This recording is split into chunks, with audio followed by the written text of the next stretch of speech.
In April 2015, a massive earthquake hit Nepal, leaving more than 9,000 dead and displacing some 2.8 million people.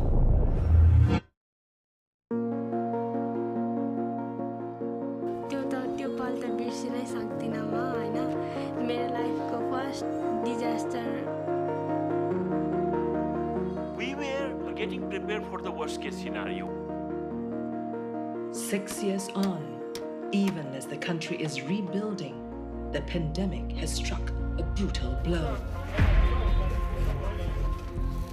It's been unprecedented. The amount of, again, impact that it has done has been really heart-wrenching. We're nervous. Until 1 week ago, we had 50 COVID cases a day, and right now, suddenly it's 1,000. As Nepal reels from back-to-back spikes from a deadly second wave, the process of reconstruction has stalled. How much longer will it take for the country to get back on its feet again?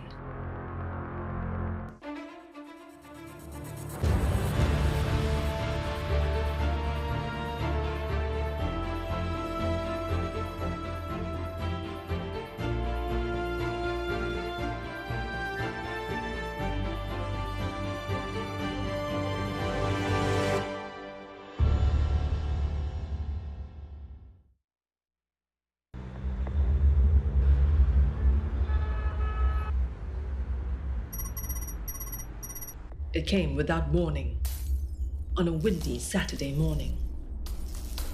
A tremendous boom echoed through the air.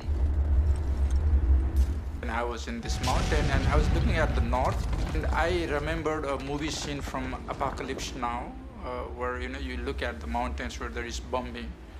And it was almost like that. Houses were almost like somebody had bombed the house in the north.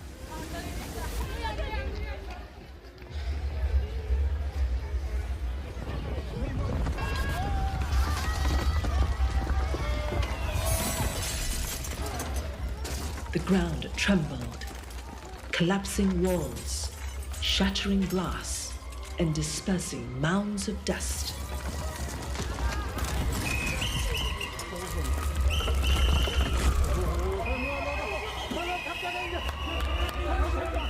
Within minutes, houses caved in, crushing people under a mass wreckage. Our estimate for that level of shaking was more than 100,000 people dead and another 200 to 300,000 people injured to the extent of requiring hospitalization, and 60% of the houses damaged beyond repair. I was afraid that the road is gonna fall off. I thought I saw a crack in the road. And then I kept on driving. I saw a lot of damage on the way, including the news of a lot of fatality due to the earthquake. With a magnitude of 7.8 on the Richter scale, its epicenter was Gorkha, less than 50 miles northwest of capital city Kathmandu. The quake and its aftershocks caused widespread destruction, with official records reporting nearly 9,000 dead and 22,000 injured. It was the biggest earthquake that Nepal had experienced in 80 years, and the worst natural disaster to strike since the 1934 earthquake. The ground is shaking. It triggered an avalanche on Mount Everest, killing 22 people, making it the deadliest day on the mountain in history. Oh!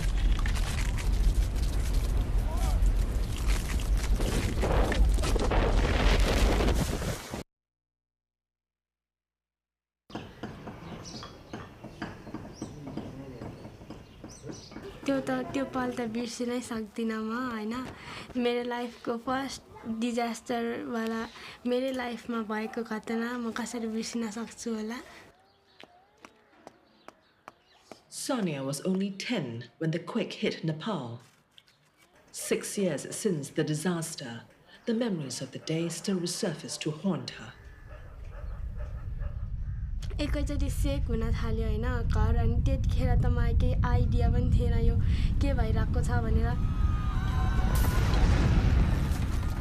Sonia's mother had gone to the market, leaving her 4-month-old brother in her custody.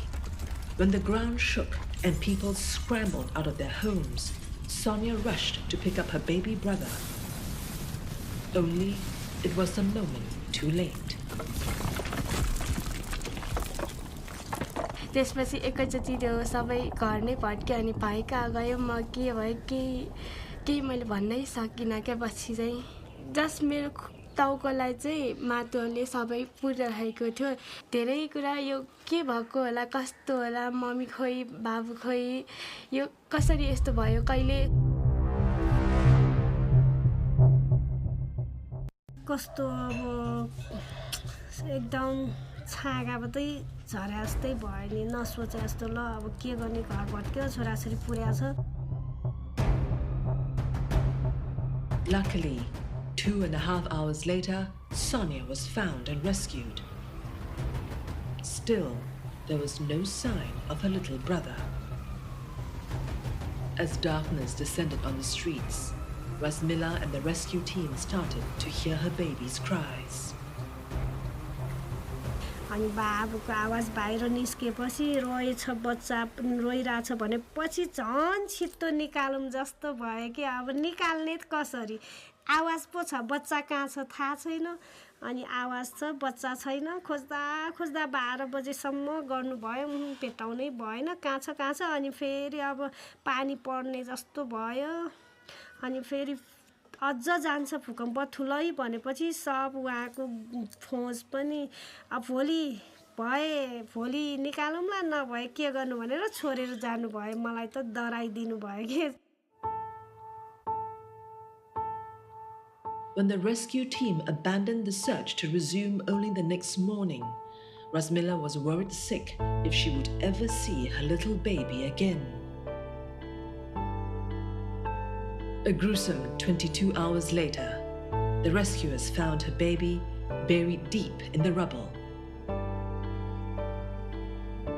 They pulled him out, miraculously alive, unharmed except for a small wound on his left thigh.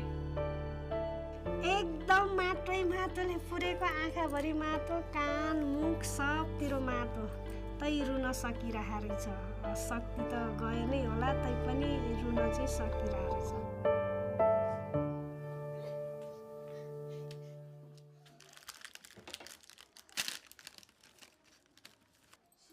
नानी अचार देखेन देखियो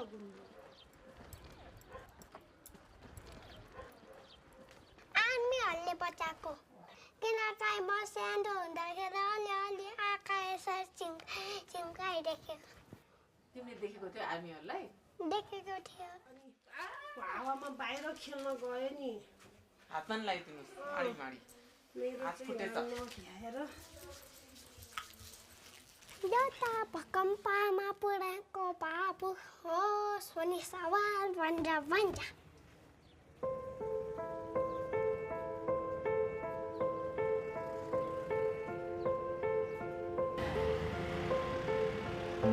When the worst was over and the dust had cleared, Rasmila and her family were buried in loss, their home razed to the ground, and with no way to meet their basic needs, they were paralyzed with uncertainty.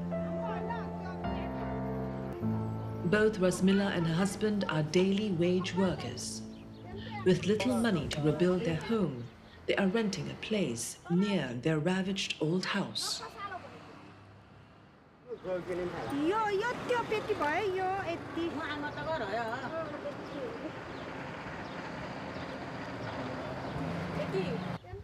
अब आज भोलि भन्दै 6 वर्ष त बितिसक्यो अझ पनि केही हामीले गर्न पनि हामीले केही बनाउन पनि सकेन कसरी बनाउन सकिन्छ हैन अब अलिअलि ज्यामी मजदुरी गरेको पैसा त हुन्छ हामीसँग न पुर्खौली सम्पत्ति नै छ न अब बिजनेस नै छ अनि त्यही भएर अब यो पुर्खौको बाजेको पालाकै सम्पत्ति यति त हो यतिमै यति त हामी छोड्ने नै छोड्दैनौँ भन्न त लाजै लाग्छ सुकुम्बासी जस्तै भयो के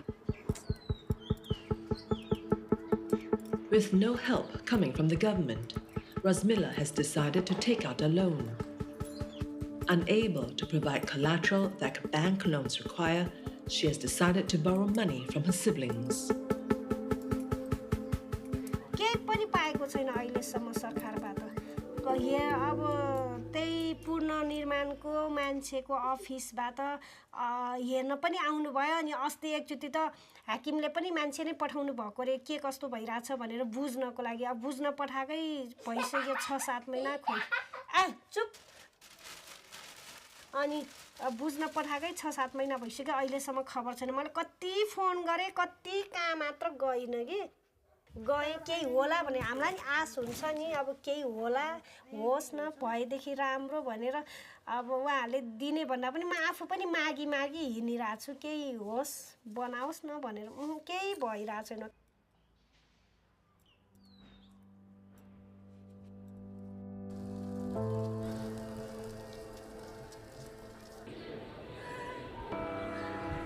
Six years on, the nation is still rebuilding.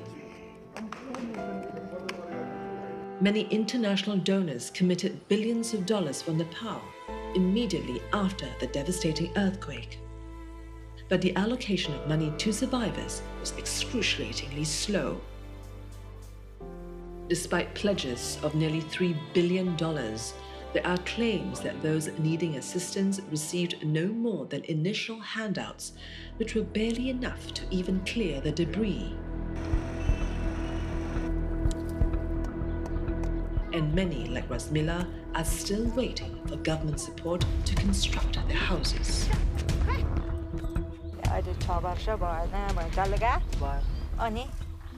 यत्रो वर्षसम्म पनि अब यो आइमे राडी आइमेले रोएर यसो गरेर राखिदिनु हुन्छ त धर्म हुन्छ त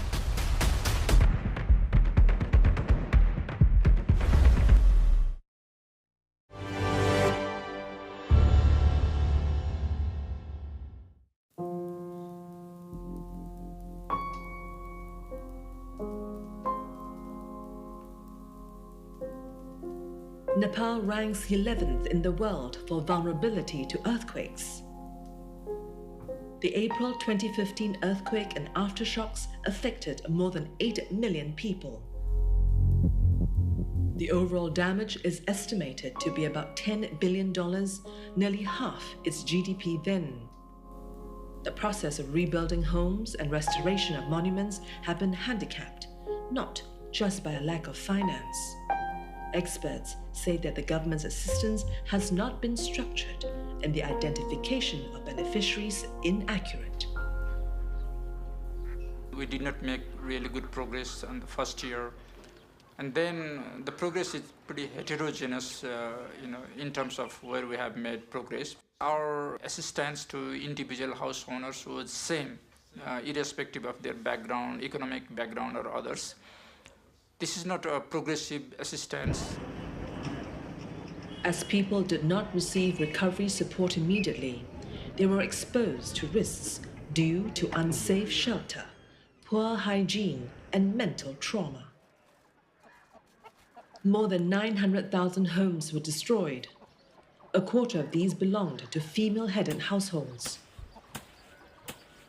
Single women have been particularly affected and have received inadequate or no assistance.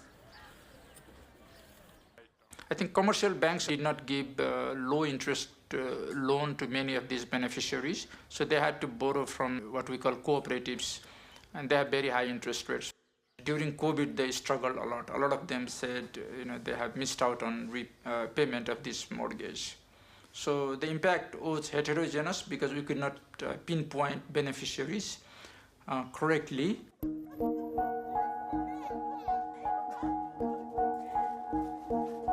More than 500,000 women and girls were displaced.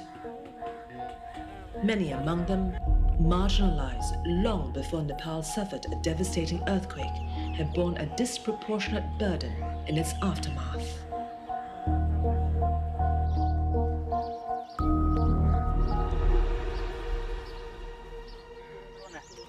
Corona भन्ने रोग फैलियो रे देशमा भनेर सुन्नु भएको थिएन अहिले कि पोर 75-year-old widow IT Devi's house was destroyed by the earthquake.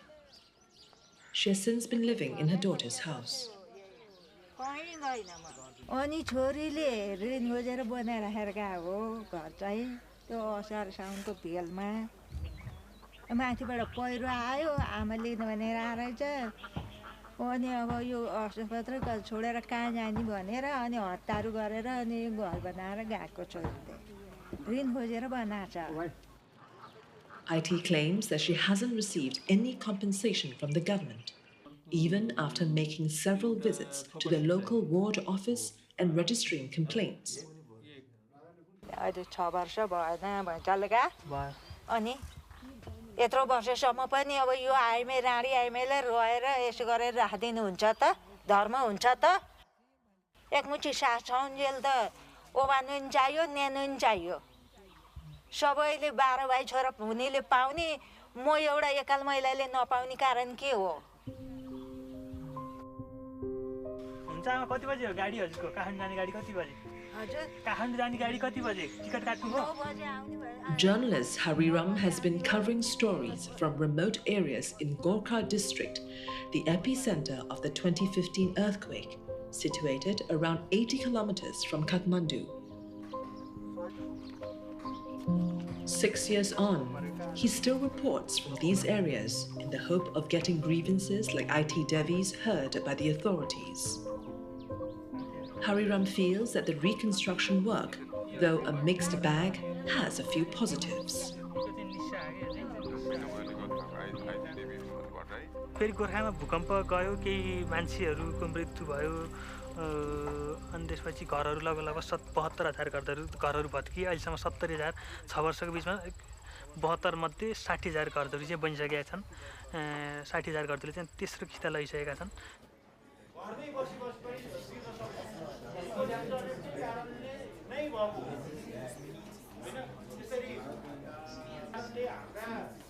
अनि त्यसपछि हाम्रो यो भूकम्पले केही पनि भएको छ फेरि स्कुलहरू राम्रा बनेका छन् हेर्नु त्यो बेलाका ढुङ्गा माटोले बनेका त्यो बेलाको भन्दा अहिलेको स्कुलहरूको अवस्था चाहिँ अलिकति फेरिएको छ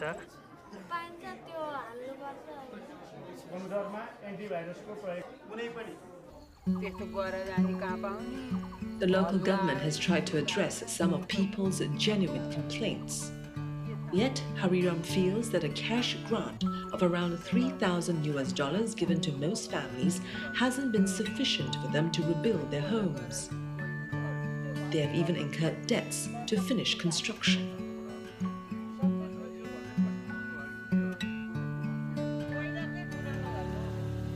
त्यो 3 लाखले चाहिँ त्यो ढुवानी भाडा नपुग्ने त्यो चाहिँ मलाई एउटा भौगोलिक स्थिति हेरेर चाहिँ त्यो अनुदान रकम दिएको भए अझै सहज हुन्थ्यो भूकम्प पीडितलाई जस्तो लाग्छ मलाई एउटा कुरो It would have been better if the government assistance was structured in such a way that rich people get less than poor people. But irrespective of their economic background, all of them were entitled to get almost $3,000 per household in reconstruction, which was unfair to poor people. In that sense, government did not handle these assistances properly or ideally. Out of this almost 800,000 houses, we have been able to complete this almost completion stage of the 93% is really a very good number. Whatever sort of this emergency operation that we did, I think mark it as a success.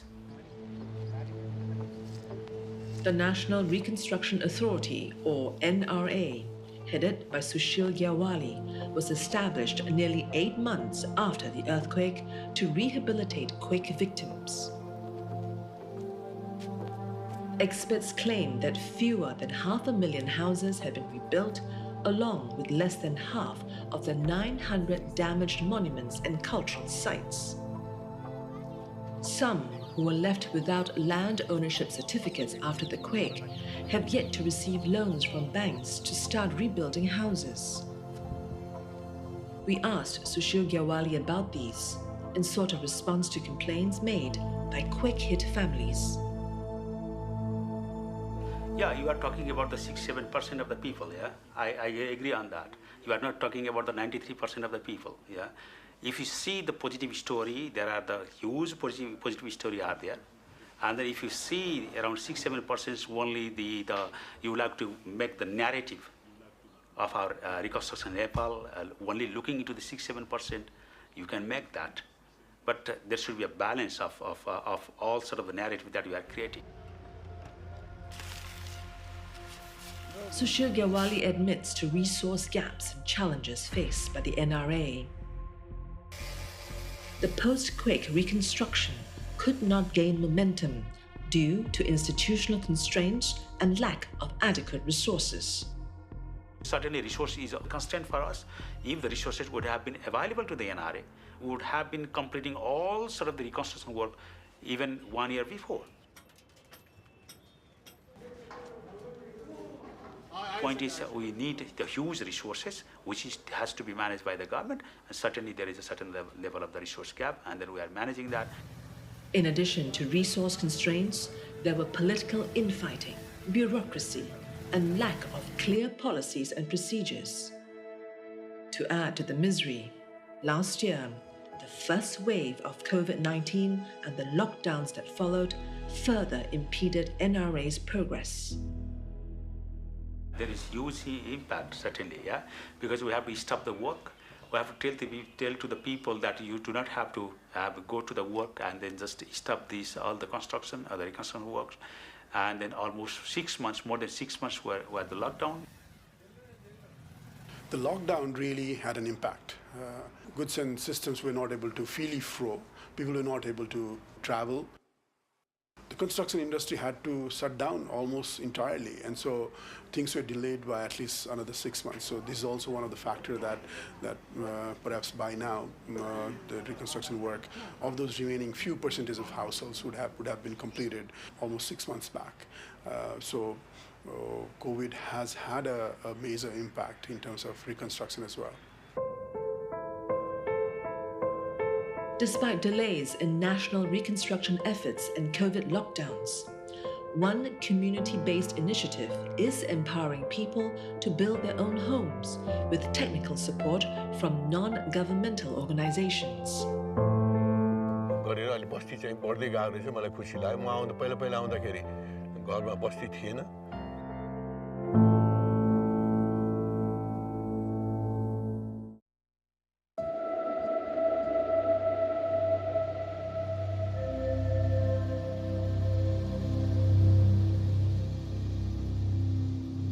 Nepal is one of the 20 most disaster-prone countries in the world, with a high level of exposure to multiple hazards. More people are killed by natural disasters here than in any country in the world. During the 2015 earthquake, however, Nepalese experts claim the number of casualties were much lower than expected. We were fortunate on that very day. It happened on a Saturday afternoon when most of the family members were together, perhaps mostly outdoors. Schools were closed. That's the most important thing. Had it happened on a school day during a school hour, it could have been a scary, even more scarier situation. Also fortunate in the sense that it happened on a daytime. Had it happened on a night, perhaps the casualties would have been much more higher. Some of the estimation that the research have come up, it would have exceeded almost 25,000. It is really a huge number. So that's why the earthquake in 2015 has knocked our door of our country in regards to this disaster preparedness, yeah, and then given an opportunity for us to make ourselves resilient enough. So we have to now utilize this opportunity and then prepare ourselves to make our whole nation resilient for the future potential disaster. 20% of Nepal's nearly 30 million population live below the poverty line and lack the ability to cope with a major calamity.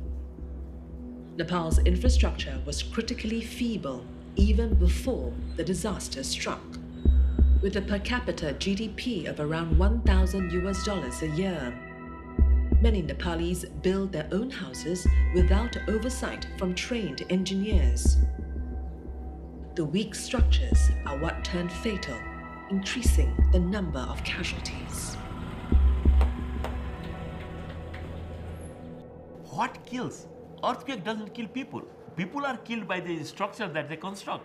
And the way they construct or the materials they use, they construct, you have to change the mindset of the people so that they start demanding safety. Unless people demand safety, you cannot make them safe. Dr. Amod Amani Dixit is a leading earthquake disaster management professional. In 1993, he established the National Society for Earthquake Technology, or NSET, with a vision to creating earthquake-safe communities in Nepal by mitigating risks and increasing seismic protection.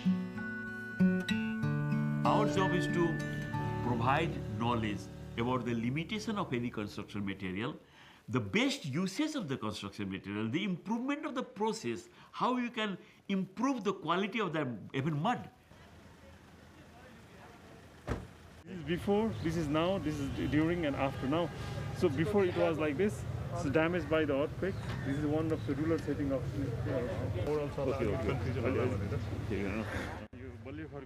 The earthquake wants the building to be integrally one. It means that the buildings, the walls, the floors, they should be tied to each other.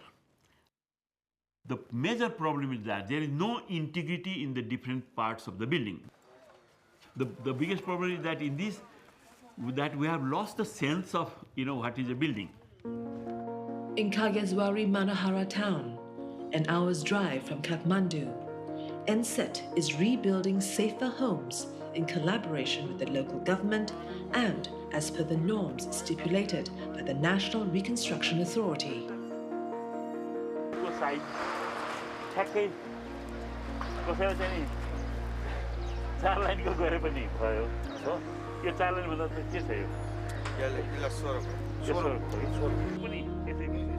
Amod's team provides technical assistance at the construction site and conducts orientation programs for house owners, masons, and several women's groups to enhance their skills to build earthquake-resilient houses.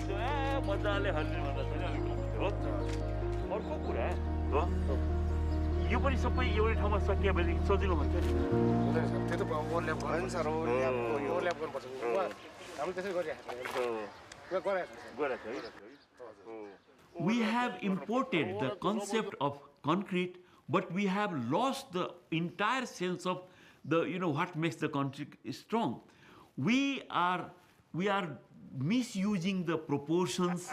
We are not curing the concrete, and then we are not looking at the details. Sand and concrete and water has to be mixed in proper proportion. Whereas timber means it needs to be joined. Similarly with other construction materials also, these details we have forgotten and we are forgetting it, and that needs to be survived. Nepal tried to institute a national building code in 1994 to provide both regulations and guidelines for the construction of buildings in all areas of Nepal and for improving the seismic performance of buildings. Building code is the prescription for reducing the damage against earthquake. It helps you really, and that was the effort Nepal did much way ahead than the earthquake, and that includes training of your masons, training of your petty contractors, imparting them the knowledge how to lay the bricks, how to prepare the mortar to make it more resilient. But enforcement of the building code has been a huge challenge. A team of 16 experts from the US, New Zealand, and Australia assessed over 3,000 buildings in the aftermath of the April 25th earthquake. Many buildings did not meet the code or were subsequently modified with interior renovations, making them non-compliant. What Nepal requires is not disaster prediction, but disaster preparedness. It's really a difficult task to predict an earthquake. We don't need to predict the exact time and a date, but what we could do is we could clearly bring in that experiences based on our risk setting, and to communicate to communities around the country to say like this is a high risk, high earthquake risk setting. This is how we need to understand these risks and start planning, including our buildings and other infrastructures based on the risk. You impart the knowledge, you give the capacity, you develop the policy, then you become resilient, the society becomes resilient. It is not a standalone only risk reduction. You cannot make a country strong or a community strong by only building a strong building. Since 2015, several international and local charities and NGOs have worked tirelessly to help those affected rebuild their homes, infrastructure and livelihoods and build them back better. आखिरमा आएर जमिन हेर्दाखेरि साथै सदुपयोग जमिन थियो र हामीले project बनाएर अक्सफार्ममा दियौं र स्थानीय साथीहरू हुनुहुन्थ्यो उहाँहरू साथीहरूले पनि सक्दो सहयोग गर्नुभयो. Social worker Diraj Maski's organization has tied up with Oxfam to initiate a community-headed initiative. It has empowered people to rebuild their homes with technical help from the NGO. The plan is to build a total of 138 houses with partial funding from Oxfam. The construction had been delayed due to shortage of funds, but now the community has taken over the responsibility of rebuilding their own homes. अब यसलाई continue लैजानलाई यहीँको स्थानीय साथीहरूको मोटिभेटबाट मोबिलाइजबाट हुने हो र अब अहिले चाहिँ समिति यसको धेरै सक्रियताको रूपमा अगाडि बढेको छ किनभने उहाँले जिम्मा नै उहाँहरूले लिनु भएको छ.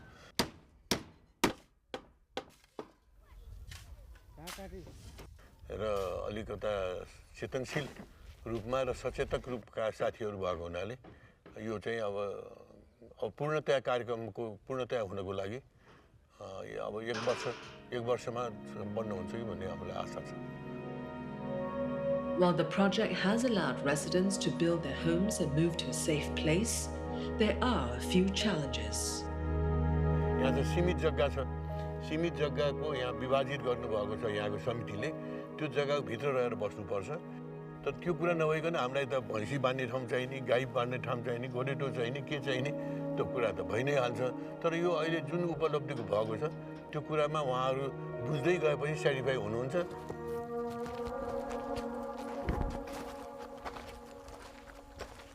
For 76-year-old Na Bahadur, moving to the new place has meant altering his lifestyle. And that hasn't been easy.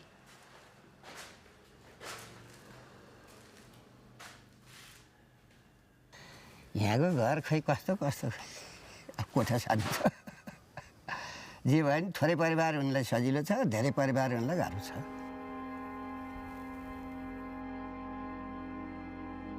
घर त अब ठिकै लाग्छ नि. घर त अब उयो हामीलाई जान आउन गाह्रो हुने हो.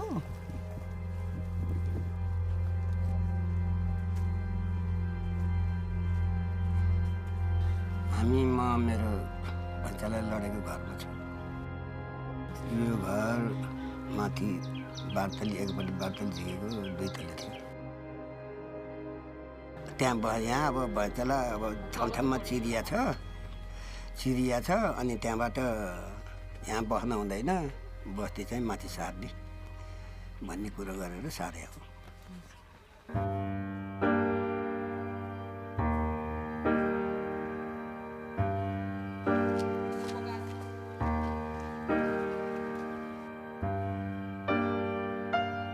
Na Bahadur likes to go back to his old place, situated down the hill in a high-risk area.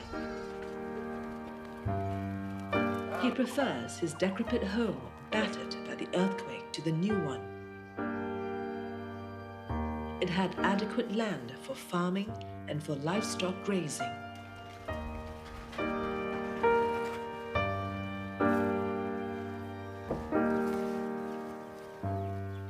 होइन त्यो त यस्तो नि. अब हामी बुढो त यहीँ बस्ने, खेती किसान गर्ने, बाख्रा चराउने. अब तपाईँको अब आउन ओह्रालो छ सजिलो हुन्छ, जान गाह्रो हुन्छ. भोलि माथि गइसके यस्तो हुँदा आवश्यक पऱ्यो भने त अब आउन नि पऱ्यो, जान्न नि पऱ्यो. अब साधन छैन भने त हिँडेर जानुपर्छ. त्यो कारणले हो क्या.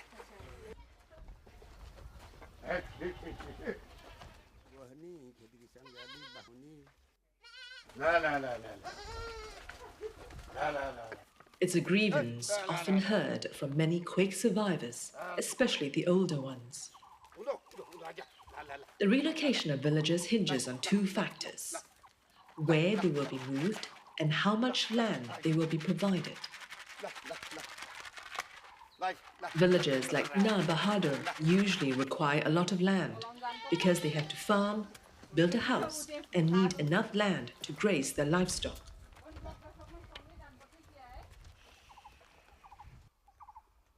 लाल भयो मेरो आज जोगीकै चाल भयो लालु उँधो भए आउन जाने खेती किसान गर्न सजिलो हुन्थ्यो किसान गर्दा हामी त 8 बजे खेतमै हुने हो बल्ले बाङ्गा चाहिँ अनि आयो घर आमाले पकाइदियो नपकाइदियो कोही पकाउन थाल्यो कोही भैँसी दुहुन थाल्यो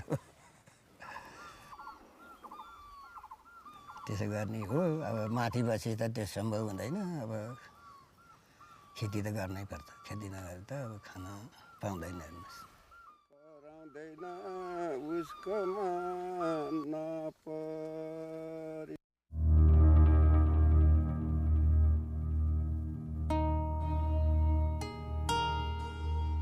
To heed the pleas of people like Na Bahadur, the NRA has decided to provide land to some 4,700 beneficiaries living in high-risk areas.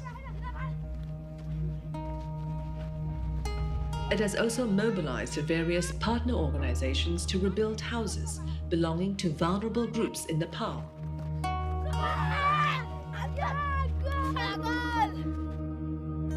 Unfortunately, COVID-19 has put a damper on this. As cases skyrocket in the country, the pandemic puts to risk not just the reconstruction process, but also people's lives. It's been unprecedented. The amount of, again, impact that it has done into the overall economic and well-being of individual families and the nation has been really heart-wrenching.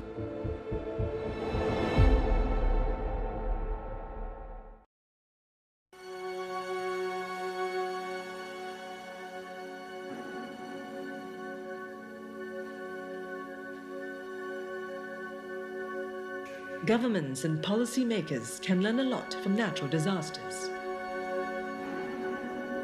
For Nepal, there are big lessons from the 2015 earthquake. A crucial one being the need to future-proof the state, anticipating challenges, mitigating risks, reducing future vulnerabilities, and building resilience.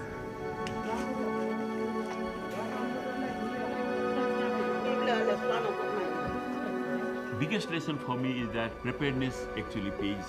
What I see is that whatever area was done prior to earthquake, it has done wonderfully well for, how do we face it.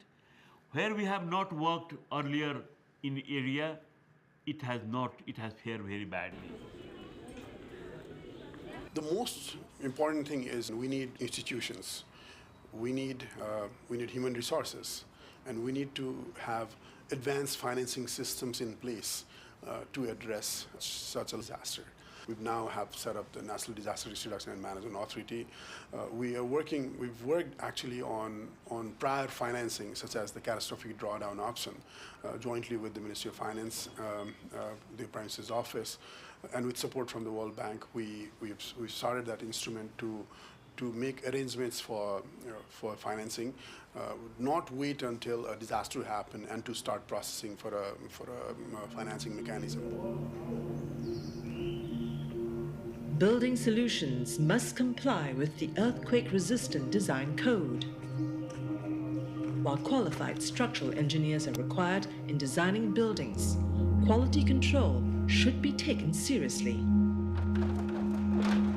Existing buildings also require seismic assessment. National Building Code have been revisited. We have many more technologies available. The earthquake-resistant technology is available. And we are also having the retrofitting technology. And the technology has now been transferred to the people at the moment. almost 100,000 of these masons have been trained. Now almost more than 6,000 engineers have been trained, and then all the people have that knowledge of the safety.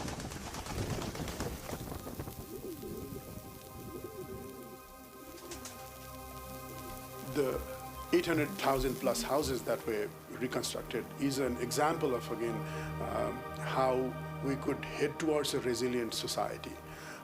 The phenomenal number of and the quality of the school buildings compared to what we had, including a lot of public infrastructures, particularly breezes, public office buildings, district headquarters have transformed in that sense. So in that way, the earthquake was also an opportunity to really bring in investments and undertake reconstruction that are resilient to future earthquake. Unfortunately, the reconstruction efforts that were going painfully slow has now come to a grinding halt.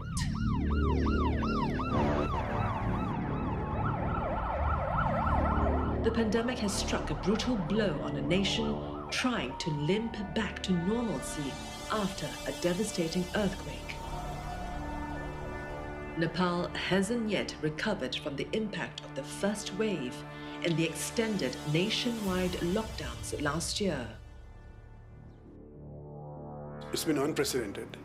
The amount of, again, impact that it has done into the overall economic and well-being of individual families and the nation has been really heart-wrenching. Hordes of people that had migrated for seasonal labor, including some annual labor, have come back. They've lost their jobs back home. We went through historically one of the longest blockade, a lockdown in that sense. The poorest have been hard hit. A lot of families have lost their members. We're right now heading into a second wave, and the government has just decided to shut down schools. It has a larger impact, not only into the livelihood, but also an overall health and the mental impact of the society. At least for first 3 or 4 months, tourism was almost decimated. Overall in the economy, the impact of COVID has been on hospitality industry, transportation industries mainly. Also on agriculture, there was twin shocks. Supply chain was disturbed, and also the weather was not very conducive this year for the agricultural growth. The growth was negative 2% this year.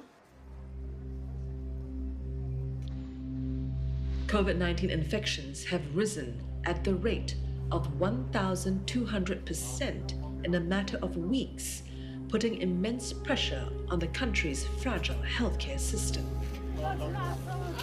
Nearly half the tests are coming back positive, according to government figures, even as it warned of an impending crisis with 2 out of 5 people testing positive. Over 50,000 Nepali pilgrims participated in the Indian festival Kumbh Mela that attracted millions of devout Hindus to the Himalayan town of Haridwar. This is believed to be a major contributor for the sudden spike. It could potentially be a super spreader event, not just for India, but also for Nepal. The second wave just started, so it's too early to say, what is happening right now. It's just, we're nervous. Let's put it that way, So until 1 week ago, we had maybe 50 COVID cases a day, and right now suddenly it's 1,000. A lockdown has been imposed, and since May 6th, all international flights have been banned. Nepal's vaccination campaign, which began in January, has faced uncertainty after only half of the ordered supplies from India were delivered. Only 1.3% of the population of nearly 30 million has received both doses. The next few weeks are critical for this small nation, battling one of its worst crises of all time. It has impacted our other disaster response, such as the last year's floods and landslide disaster responses. We're also trying to come up with a preparedness and response plan based on last year's experience to make it even more effective, despite the fact that, again, COVID, the second strain of COVID is there. We need to be prepared for perhaps for other earthquake that could happen despite the pandemic. Floods and landslides are bound to happen. How do we effectively respond despite these COVID challenges is something that we're confronting with.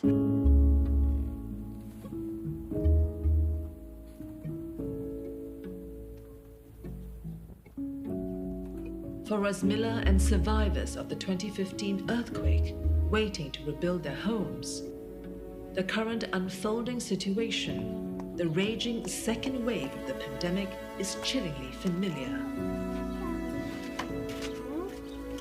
It's like living the same nightmare 2 times in a row.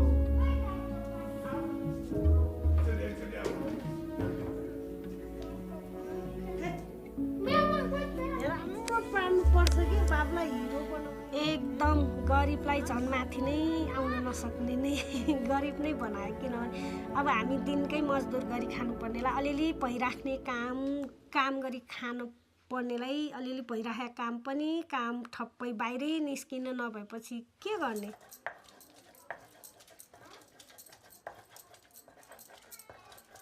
भोकै त बस्ने कुरै भएन बस्न सक्दैन त्यसरी लगभग काम भयो यो लकडाउनले नि मान्छेलाई धेरै मार्का पार्यो